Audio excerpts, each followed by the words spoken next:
Hi and welcome to today's vlog. Today I am going to be talking about the advice you would give yourself if you could go back in time. So I basically asked this question on Twitter because I've been thinking a lot lately about growing up with a disability and what that was like, and if I could go back and talk to myself as a child or a young teenager, what would I tell myself to prepare myself for the future?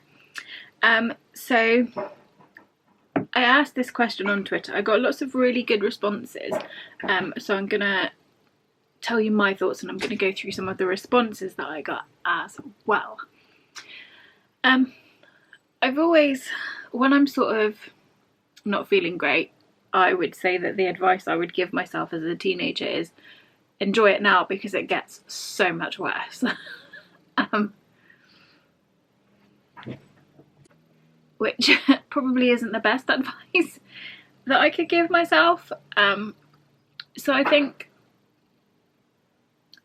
the advice I would give myself, if I could go back in time, I think the advice I would give myself is it's okay, and you're gonna get through everything that life throws at you. You're gonna get through all of the surgeries, you're gonna get through the sadness, you're gonna get through it. And yes, you're gonna have some really, really bad days, but you're gonna have some really good days as well. So I think my advice would be just to let it be. To quote a very famous song, just let it be. It is que sera, sera, basically. That's the advice I would give myself. And I think sometimes that's all you can do. Just live with it, accept it, and know that the next day will be a better day. So I think that's probably the advice I'd give myself. I don't know, I'm rubbish at giving myself. I'm really good at giving other people advice, myself not so much. So some of the responses I got, which I will also flash up here. So this is a response on Twitter. This is from Moosey Does Game, and the advice she would give her younger self: you're capable of anything you want. You don't have to accept the basics when it comes to reasonable adjustments, and managing your condition is much more important than pleasing a hard-faced, ignorant company. Now, I think that's really good advice. I think a lot of people with chronic illnesses and disabilities worry once they're employed.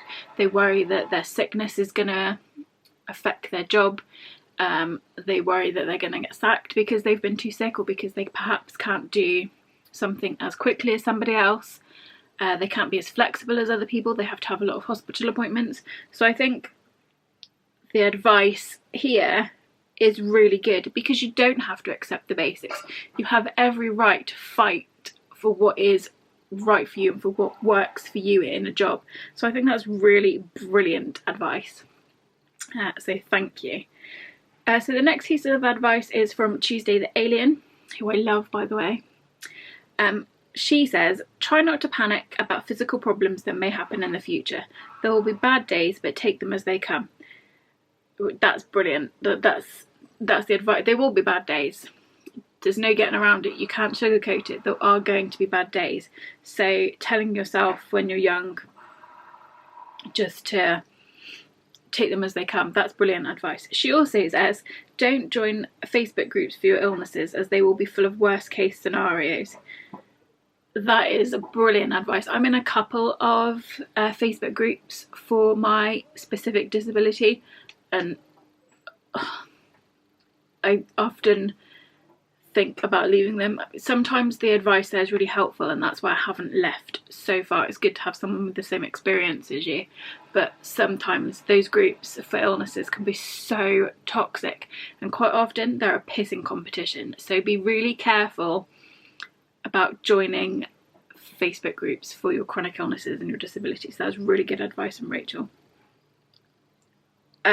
She also said it's okay to say you can't do something or that you need to take time out. This is brilliant.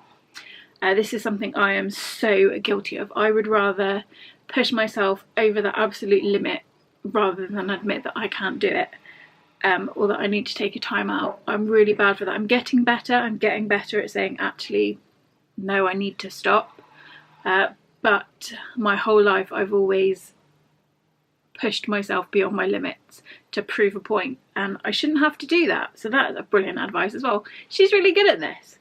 The next piece of advice from Tuesday the Alien is make friends with other disabled, chronically ill people, as they will understand you in a way others cannot. That's really true. Generally, and I know you shouldn't make generalizations, but generally, people that are able-bodied and don't have anything wrong with them at all can't understand where you're coming from. People that don't suffer from chronic migraines, people that have never had a migraine, can't understand why a migraine can be so disabling, and that's really hard to deal with sometimes, because able-bodied people will think, well, I'm doing it, why can't she? And that can be really tough to deal with. So having friends that are sort of like-minded can be really beneficial. I'm not saying all able-bodied people will never understand you, because people can be very, people can have a lot of empathy, but generally someone that has experienced what it's like to be disabled may understand you better, so that's really good too. So next up is a piece of advice from LX May, who is, all these people are so lovely. She has said, probably not to be so hard on myself and rest when I can. I was angry at myself for such a long time. It took ages to accept life was going to be different. Yeah. Anger is a really big part of sort of disability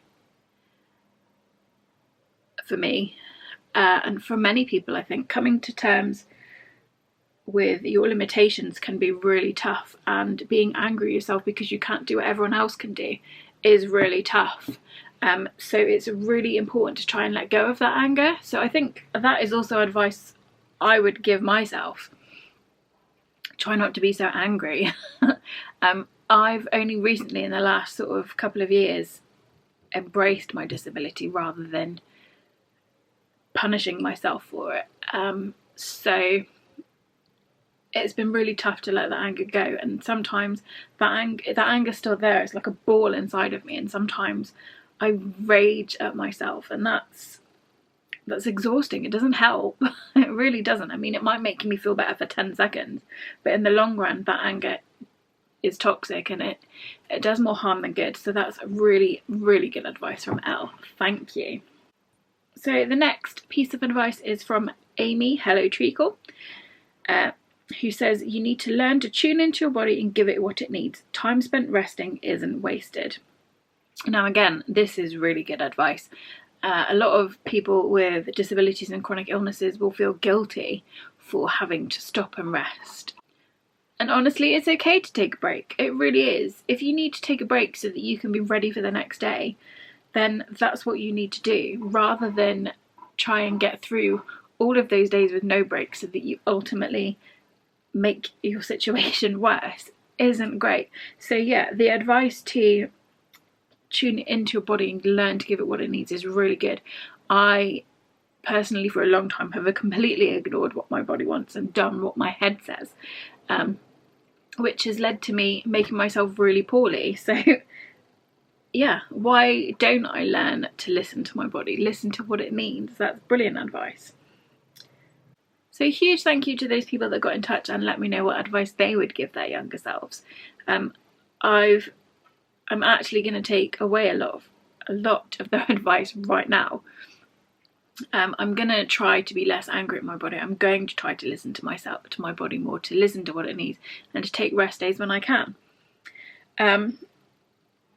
For me, growing up, being born with a disability and having that be my normal all my life, has made it I would say, a little bit easier for me personally, because it's all I've ever known. I've always only known this specific way of living. So things are sometimes a little easier for me to deal with. And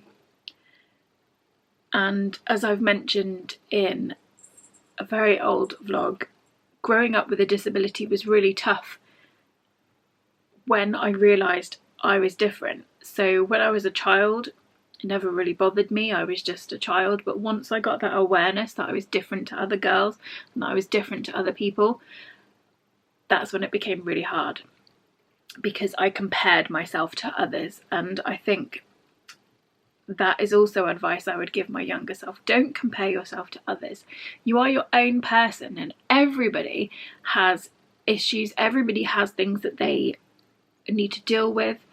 And you don't always know what's happening to that person. You don't know how tough their life is. So why compare yourself to them? You have strengths and they have strengths. You have weaknesses and they have weaknesses. And that is what makes the world go round. So, yeah. If only I could go back and talk to myself, give myself a good talking to.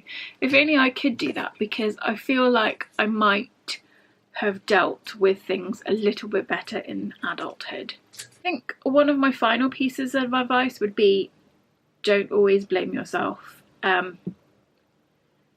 If there was something I couldn't do, for example, because there were too many stairs or it wasn't accessible, that's not my fault. That is someone else's fault for not making it accessible. So I would also tell myself not to blame myself as much. Yeah, I don't think my advice to myself would be very succinct. I would try to get a point across and probably end up getting really angry with myself for not listening. So yeah, there we go. Thank you to the people that got in touch. I really appreciate your contribution. What advice would you give yourself if you could go back? What would you tell yourself to prepare yourself better for the future? I'd love to know, so drop a comment below if you've got any advice. As always, thank you for watching. If you liked this video, then give me a thumbs up. Don't forget to subscribe, and I'll see you soon in another video.